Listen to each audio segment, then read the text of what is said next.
ভাবা যায় মেধা এত সুন্দর কেক বানিয়েছে, বিশ্বাস করেন আমি কিচ্ছু করিনি। মেধা একাই বানিয়েছে, মেধা একাই দুটা কেক বানিয়েছে। এই যে দুটা মোল্ড, এই দুটা মোল্ডে ও বানিয়েছে, মেলা থেকে কিনেছিলাম সেদিন।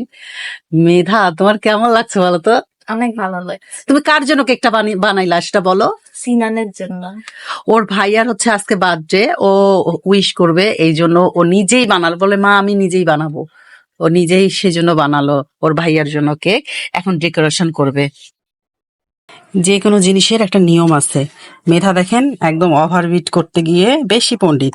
হালকাভাবে করবে, মানে একটু করবে, করে ফোম হলেই বন্ধ করে দেবে, তা না ওভার করতে গিয়ে কিন্তু একদম পাতলা হয়ে গেছে।